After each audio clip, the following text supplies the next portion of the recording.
everybody, and welcome to another episode of Cinema Heroes. I'm Justin Speck. I'm Jake Stu.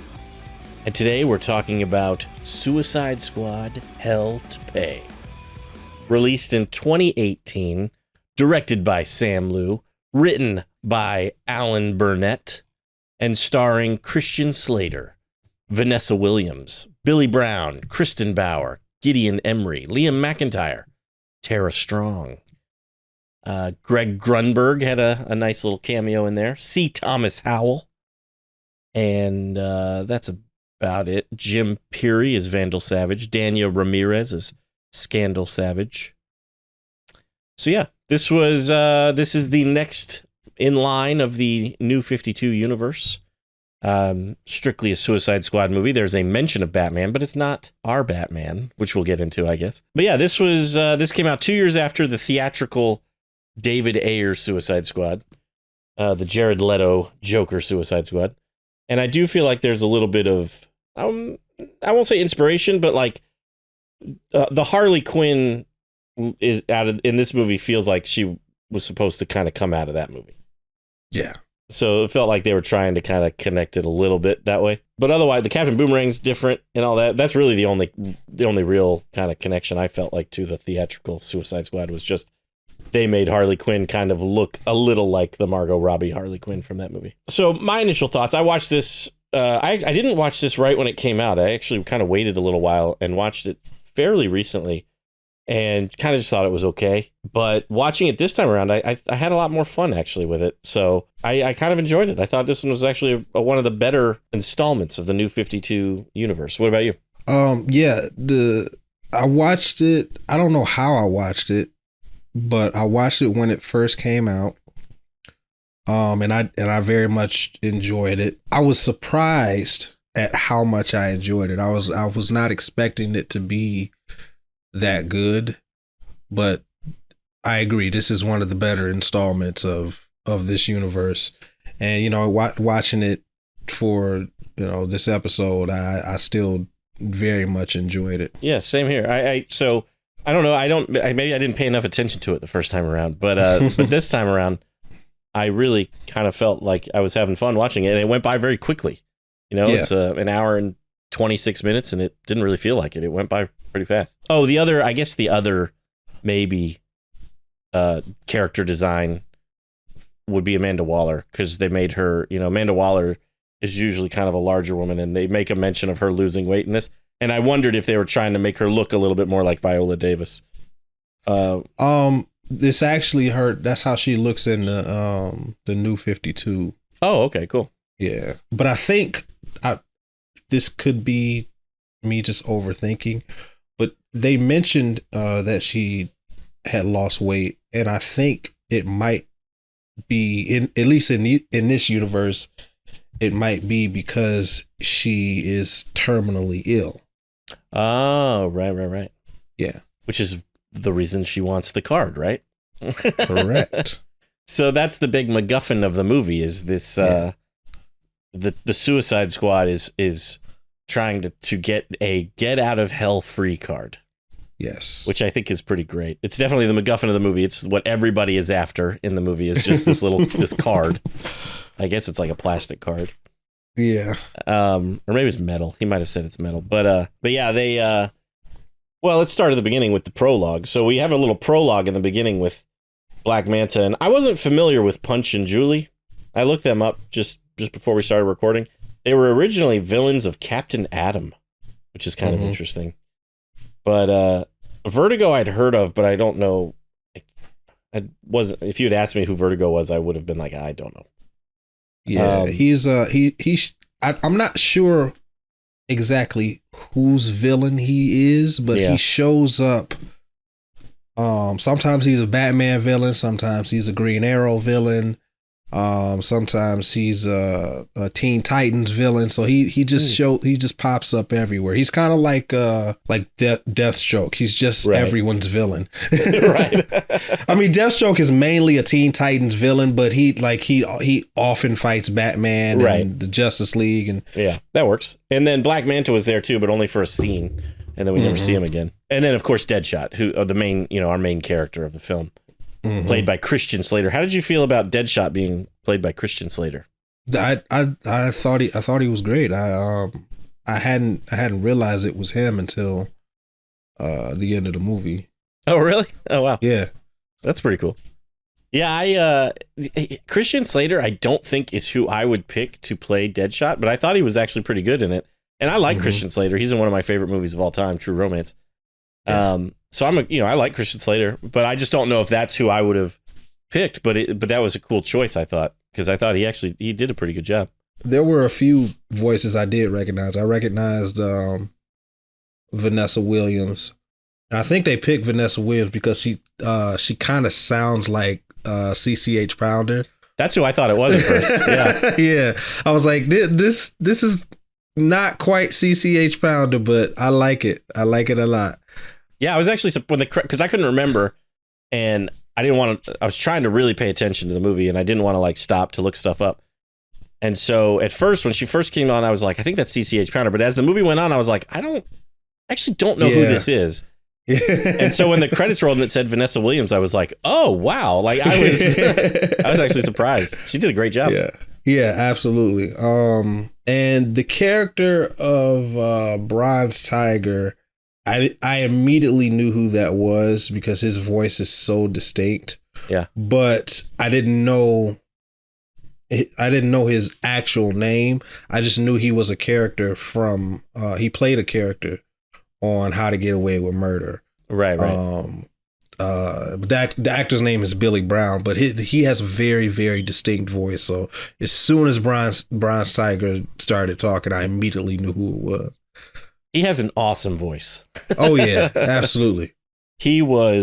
Bronze Tiger was really good in this, and Billy Brown was really good as Bronze Tiger in this. Yeah, and he did a great job with the character and everything. I really liked his voice. I hope they bring him around for something else. Obviously they can't bring Bronze Tiger back, but now that this universe is actually over and they're on to the next Tomorrowverse, maybe they'll bring him back for another character in the Tomorrowverse.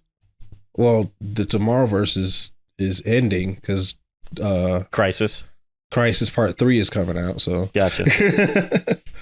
I'm interested. Well, so just go off on a tangent here. So DC, when the Tomorrowverse started, they started with these connected spines that will look good on the shelf. That it was going to spell out DC Universe, and Crisis on Infinite Earths Part 1 does not have that connected spine. They just put a picture of the Flash on the spine.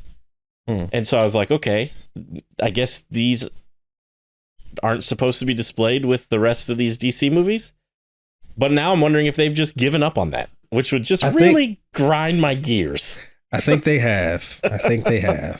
So we got to DC Yun, I think. Maybe not even the I. Might have just be Yun. DC Yun. But that sucks. Anyway. That would be a bummer. I didn't realize the Tomorrowverse was ending. I mean, I guess that makes sense because that's what the whole Crisis on Infinite Earths is kind of about, resetting everything. But I just assumed they would keep it going to spell out universe, but we'll see, I guess. But anyway, hopefully they'll bring back Billy Brown for something in the future. Even if this universe is ending, I'm sure they're going to keep these animated movies going. They've been going for 14 years now, I think, since 2008-ish, right? So surely I would assume they're still making money, but man, I don't know. Who knows? I wonder what they're gonna do after Crisis. I mean, I got a pretty good idea. I think the animated movies will be part of the larger DCU continuity, and they'll just kind of keep it like that. But yeah, if they don't do that, I'm still kind of like wondering what other stories they could tell. They've already adapted the best ones, right? So it's like some of them they did twice. They did Death of Superman twice. Right. That's very true. They did. Yeah, and I'm trying to think of like what else. I mean, they did The Dark Knight Returns already. They did Long Halloween. Yeah. They did Death of Superman, like you said. They did Man of Tomorrow, All-Star Superman. Right. Yeah, they did All-Star Superman. I don't know. I mean, I'm sure diehard comic fans are out there going, they still got this story, but it's like, I'm not actually. They could do Nightfall. That would be kind of fun to see. I'm trying to think of what else. Yeah, what other ones? I can't think of anything off the top of my head, but I'm sure there's some stories out there they could still do. But yeah, I don't know. I'd be curious. I mean, cause they've done all of my favorite ones. I mean, the only one that they haven't done, which I feel like is a missed opportunity now because this universe is ending, is Dark Victory. But Dark Victory is a direct sequel to Long Halloween. Yeah. So I don't think they could do that unless they redo Long Halloween, which I don't see. It'd be like them redoing Dark Knight Returns.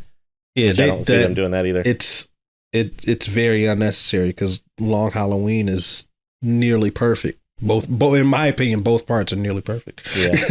Yeah. Well, so back to this movie. The rest of the team after the prologue. So in the prologue, the Vertigo and Julie, we find out, are gonna try to, run off with the goods, whatever they were stealing. I can't even remember what they were taking in the beginning of the movie. I forgot to.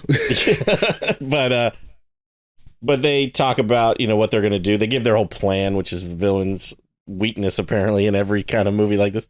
And Waller overhears it and she blows up Vertigo's head, and then she's about to blow up Julie's head, and then Deadshot just shoots her, and he goes, yeah. She says he's like soft, begging for him to not let her do that. Yeah. And Deadshot just goes, nope, just trying to save on the dry cleaning. And then we go into our opening credits, or our opening title, I should say, which was very Grindhouse inspired. It was practically the same music as like Planet Terror. But we got like the scratchy film, projection kind of look to it, and the music, and it's very kind of, they were going for like 70s Grindhouse type of stuff, which was cool.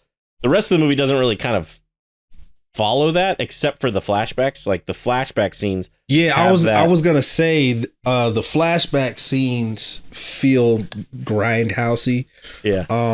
The specifically when Steel Magnum is explaining to the squad like how he became Dr. Fate and got the card stolen, and that scene feels very Tarantino. right. Yeah, and the Killer Frost flashback where it shows her getting abused by her parents, and then that's when she discovers her powers. That was that had the film dirt and scratches on it and everything, and was kind of grindhousey as well. But the rest of the movie doesn't, other than being just kind of maybe ultra violent, the rest of the movie doesn't really have that grindhouse feel as much anyway. Yeah, this is definitely a violent movie. Mm-hmm. It's definitely one of the more violent ones in the universe. I would probably say this, Constantine, City of Demons. I haven't seen that. I like it, but I also understand like it's an acquired taste. Right. It's definitely an acquired taste, but it's weird and dark, and I love it. I'm excited to check it out. I just haven't gotten around to it yet. I can see you not feeling it because you didn't really like Justice League Dark all like that. Well, not as much as I did. I know you liked it, but you didn't like it as much as I did. Okay. It kind of follows that same kind of feel and tone, but it goes a lot darker. Yeah. Right. Okay. Well, we'll see. I'll check it out and see how it is. But this one, so some of these animated films have gotten R ratings, and I feel like you watch it and you're like, nah, I don't know if that really deserved an R. This one I'm like, yep, nope, this was an R-rated movie. Yeah. Language and a couple of nipples and that's true. Very quick, but yes, there were a couple. And then just all the violence. There was just like in that prologue, Vertigo gets his head blown up and it just goes, everywhere. You see everything. Right, yeah.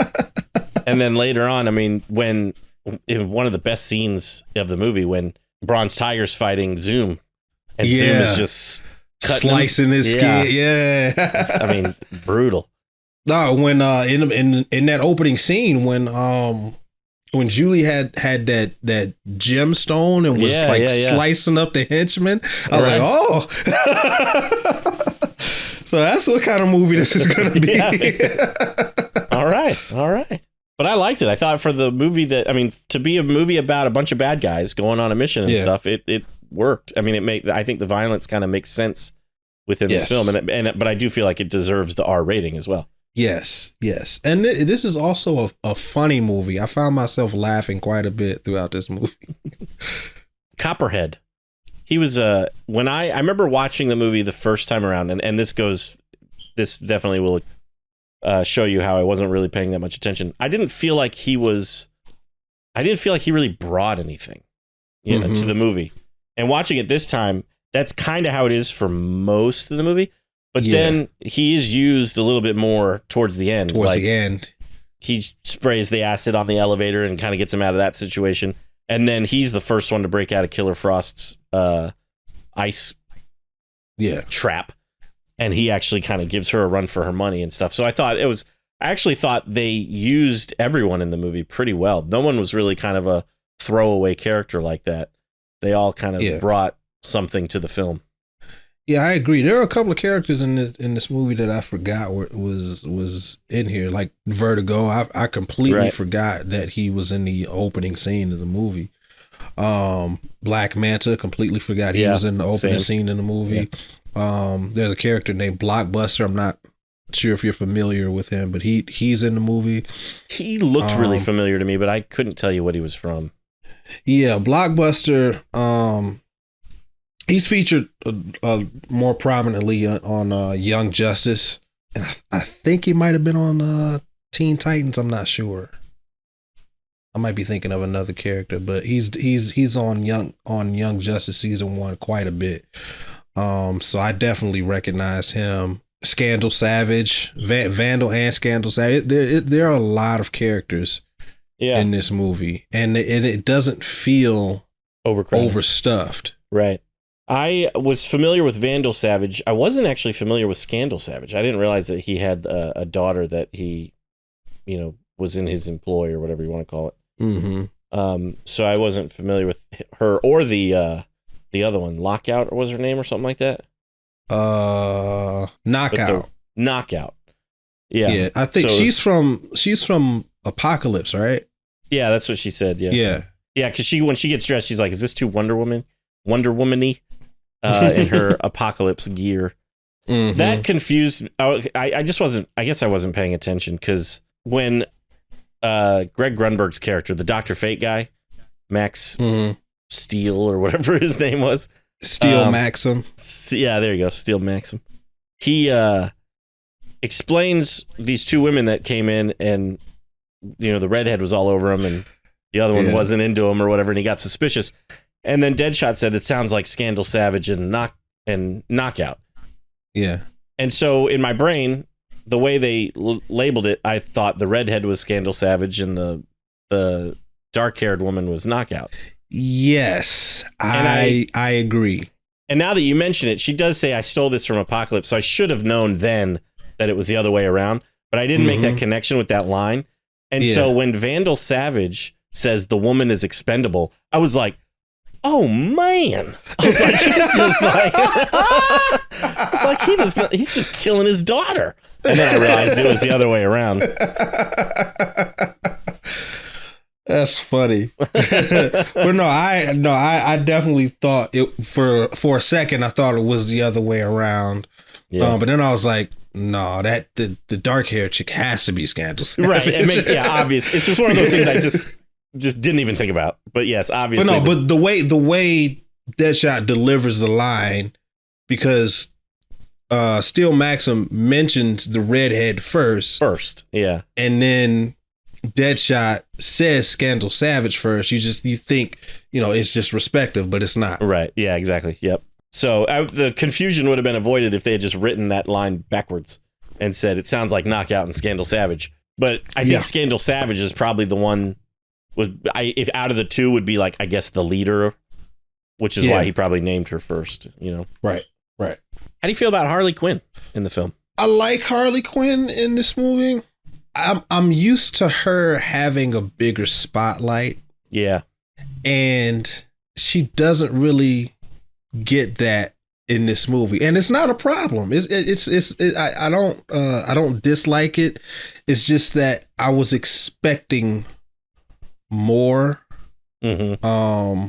And I remember feeling that way about I remember feeling that way about her during my first watch as well. But I think, again, I think that's just because in recent years, over the last decade or so, Harley Quinn has become very prominent. She is one of the most recognizable DC characters.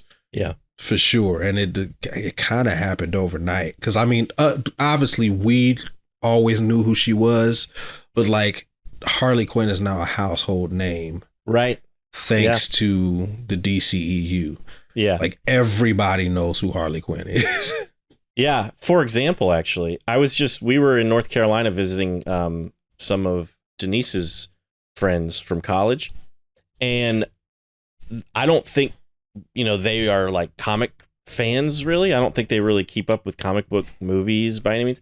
But they had a stack of books sitting on one of the tables by their couch. And most of them were kind of like romance novels or maybe even like the fantasy romance kind of genre.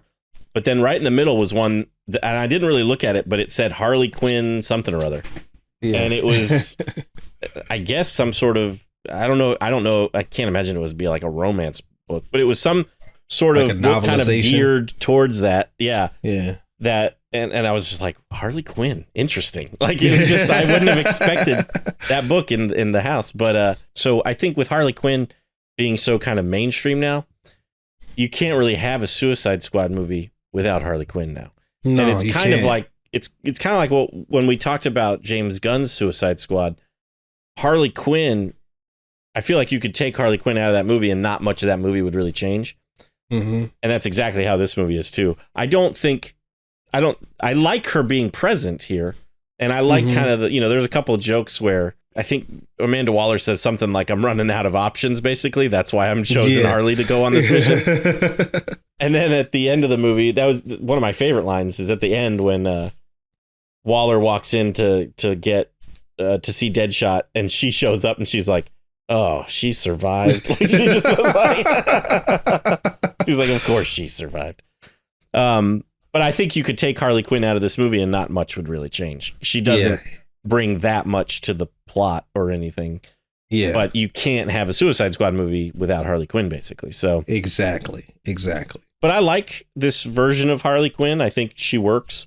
I think she could be a little crazier. She's not like, they make her kind of goofy, with the whole like, we've got chicken nuggies and stuff. Yeah. She's not like psychotic, really. Or at least not in this movie. And I think they could have gone a little further with that, maybe. But I like her, and I like Tara Strong's performance of her and everything. I think it worked. So yeah, honestly, most versions aren't really that psychotic. Right.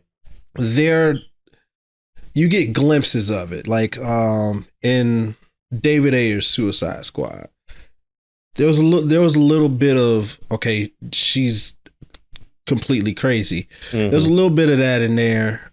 You kind of get it in the Arkham games, but for the most part, she doesn't feel crazy. Eccentric, yes, but she doesn't. At least to me, she doesn't feel crazy. No, and that's true. I mean, with the Batman the Animated Series where she was created, they obviously couldn't go too dark with it, right? And so she is really just kind of like this silly, kind of goofy sidekick to the Joker. Love struck too, I would say, maybe, to the Joker. But she's not necessarily psychotic. She might have kind of like little moments where she's got maybe as dark as they could go, perhaps, on that show. So you're right. I guess maybe she's not always kind of portrayed that way. in this movie, I feel like she could have been. They could have pushed it a little further, I think, in this movie. Yeah. If I were, to make a DC movie that featured that character, my version would definitely be darker and more psychotic, right? For sure. I've always wanted to see a version of Harley Quinn that would kind of she would betray the Joker, because we always forget Harley Quinn is a doctor.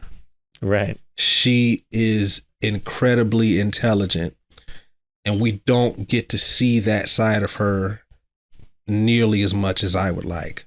Yeah, I agree. Yeah. And I think because we don't see that side of her, we tend to forget, like you said, that she's a doctor. So it's like, it makes it easy to forget because we don't really see that side of her.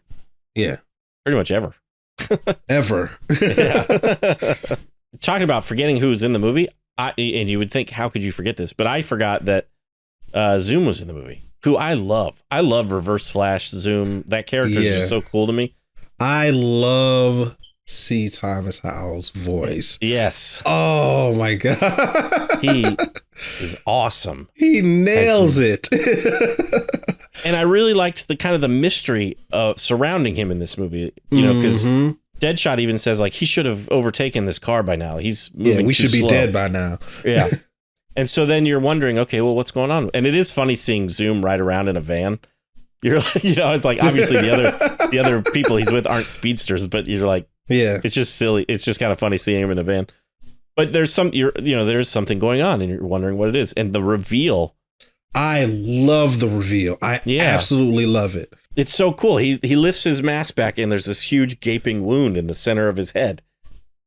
And he was like, Batman did this, but not your Batman. And we see a little glimpse of it, and it's the Flashpoint Batman. Shoots him from behind and blows his brains out. But he says he tries to shake his molecules to get the bullet to like not take out his brain, basically, but he's unsuccessful. Yeah. But in the process, he like basically absorbs like the speed force. Oh, it's so awesome. And he's stretching out his dying moment. Right. So in the Flashpoint universe, it's like an instant. Like he gets shot. Batman blows a hole in his head. He falls to the ground just in an instant. But in every other universe that he travels to, including this one, it's stretched out. Like it is so. Like to think about it, it hurts your brain. Yeah, your brain kind of turns to soup. It's like, oh man, whoever came up with that is brilliant. I love that reveal. Me too. And it does hurt your brain to think about, but it's at the same time it's so cool. Yes. Like he basically absorbed the Speed Force and like traveled to other universes to try to find something that would help him. And by moving slower, it like prolongs the, he can kind of stretch it out even more. But every time he uses this, he moves fast, it is catching him up to yeah. And so in this universe, he I don't know how he caught wind of it. I don't know if they ever explain it, but he knew about the get out of hell free card. And so he's like, that's what I need because I'm dying. I'm dying. Yeah. And I love that. I found that more interesting than the Vandal Savage thing. Although I did like the reveal with Vandal Savage where he put the card in his heart or like where, he put it in his chest and he was like, basically, if you try to get it, you'll kill me and I win. So it's, I thought that was actually kind of cool. And that was because I also love how they get it out.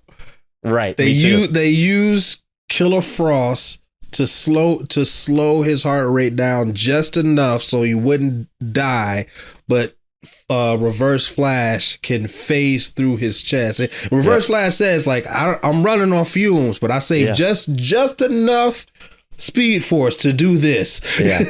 Which was a little bit of a lie because he ends up using a bunch of Speed Force fighting Bronze Tiger. Yeah. But it's okay. We'll let it slide. But I think it takes more Speed Force to do the phasing phase through than it does to just run. Right. Yeah. I would could see that. Because when he's phasing, what he's doing is he's like, what's the word I'm looking for? Like he's moving his individual molecules to dodge all the other molecules and whatever he's phasing through. So that takes a lot of Speed Force. Yeah. And I like that they set that up in the beginning, or not in the beginning of the movie, but when he first like kidnaps Killer Frost and convinces her to join him, he phases through her neck and pushes out the bomb from that Waller put there. And so I like that they, even though we as Flash fans know that they could do that. Right. It wouldn't have felt out of left field or anything if he had done it at the end. But I think it was smart from a storytelling perspective to do that, show us that he can do that. Yes, so that way when he does it to Vandal Savage, it's not like, whoa, what is this new power type thing. Right. Also, the bomb in Killer Frost's neck, when that goes off, I was like, how big of an explosive are these bombs in their heads? Because it like blows up that entire little house, and Bronze Tiger gets like debris. Granted, maybe there would still be debris, but like I just was like, that was way overkill for a bomb that is in the back of somebody's. It's also inconsistent because when Vertigo gets his head blown off, it just blows his head off. But if it had the same amount of power that the Killer Frost bomb had, like his whole body would have, it would have killed everybody. Right. Anybody in proximity. Exactly. And I thought that at the end too, it does like Killer Frost is fighting Coppherhead, and Amanda Waller is able to kill Killer Frost by activating Copperhead's head bomb or whatever you want to call it. And it blows Copperhead's head off. It rolls like into the frame in the next shot or whatever, but it kills Killer Frost. So it was a big enough explosion to kill her by being close to him, but not big enough for it to actually blow his head up. It just decapitated him. It was very weird. But yeah, very inconsistent. Yeah, because I thought that too. I was like, when Copperhead is like, the bomb's down here, I can understand him trying to get away from it. But when Deadshot was like, everybody run, I was like, really? and then the house blows up, and I was like, good Lord. So yeah, I thought it was a little inconsistent as well. But it's it's fine. But yeah, Zoom is probably one of my favorite parts of the movie, and so after he gets the card from Vandal Savage's heart, there's a big kind of a shootout and everything. And eventually Zoom gets the card, and then Bronze Tiger shows up, and Bronze Tiger is he's bleeding and bandaged from the explosion that we just talked about. And they get into a fight, and it's one of the coolest fights in the movie. It's the one we were talking about where Zoom actually grabs kind of a small little knife, and he says something about death by 1,000 cuts, and he's like, I'll get that card back in, by 10. Yeah. Because Bronze Tiger somehow got it from him. I forget exactly how, but he gets the card from Zoom.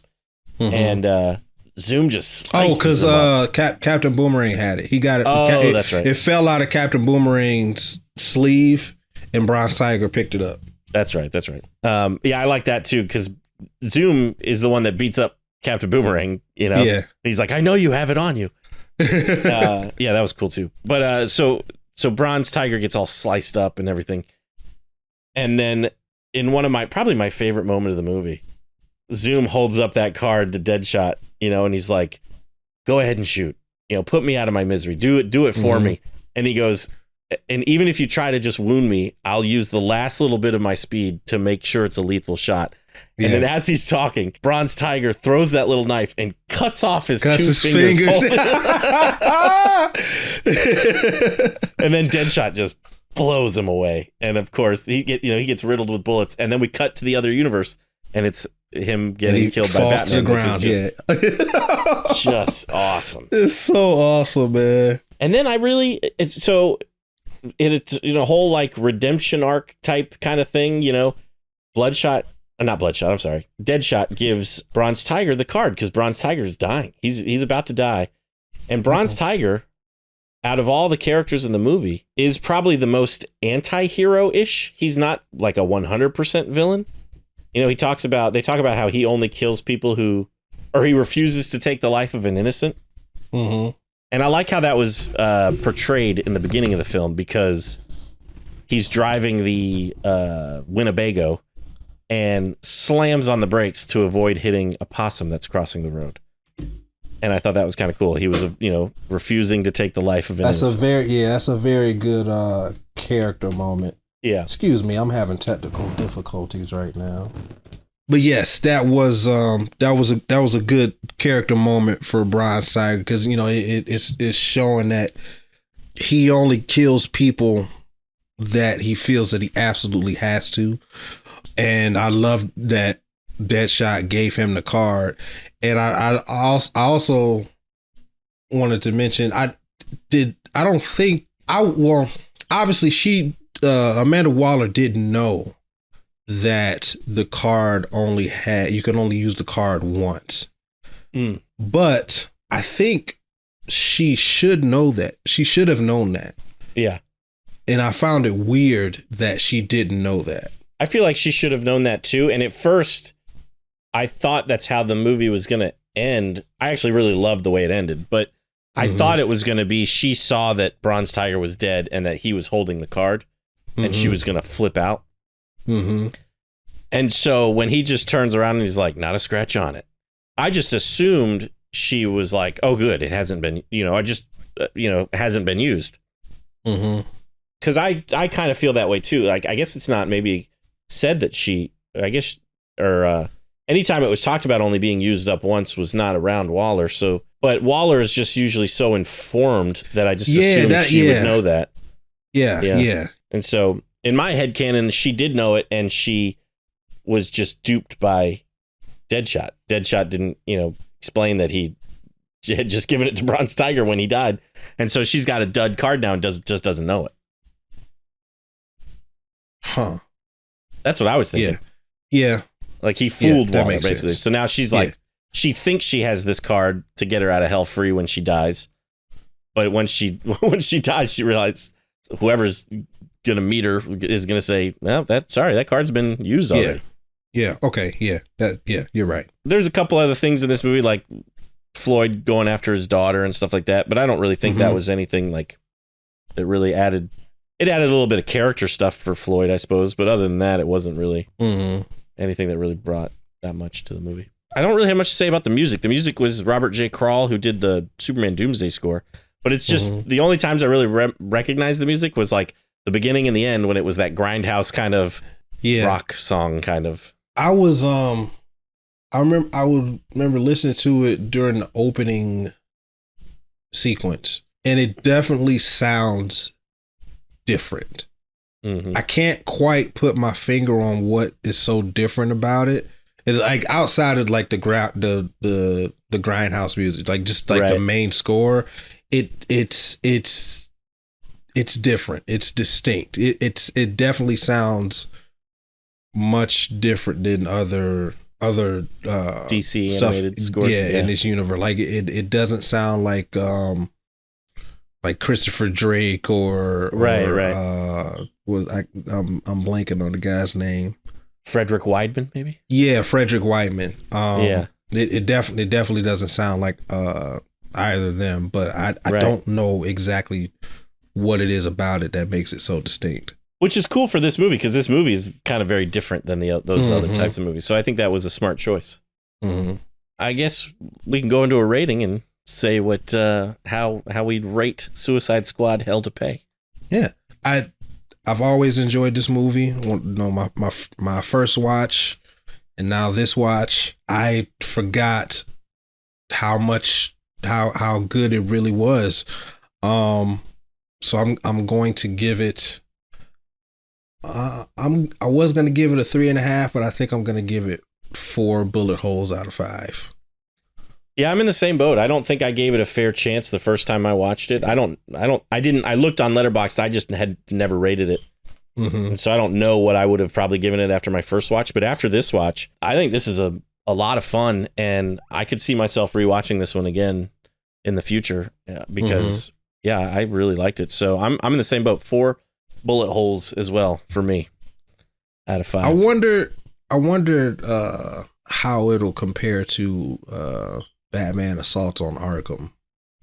Yeah, that's another one, because we haven't talked about that one, and I have not watched that one probably since it came out. But I remember liking that one. It's been a few years for me. Yeah. So I'd be curious. We'll have to maybe do that one soon, maybe to try to kind of compare them. Because that one's kind of it's a Suicide Squad movie, but they branded it kind of as a Batman movie because they wanted to tie it into those Arkham games. So it's canon to the Arkham games. I think it takes place. Well, it obviously has to take place before Arkham Asylum. Okay. I think. It would make sense, I think. Yeah, because Joker's not in, because Joker gets sick in between Asylum and City, and he's not sick in that movie, so it has to take place before Asylum. Yeah, that would make sense. All right, well, we'd love to know what you think about Suicide Squad Hell to Pay. You can always let us know at cinemaheroes.com. You can comment on our Instagram. Our handle is @cinemaheroes. If you're watching this on YouTube, give a comment down below what you think of the movie. Give the video a thumbs up and subscribe to the channel if you haven't already. I think that about wraps it up for this episode, though. I'm Justin Speck. I'm Jake Stu. As always, thanks for listening. Thanks for subscribing.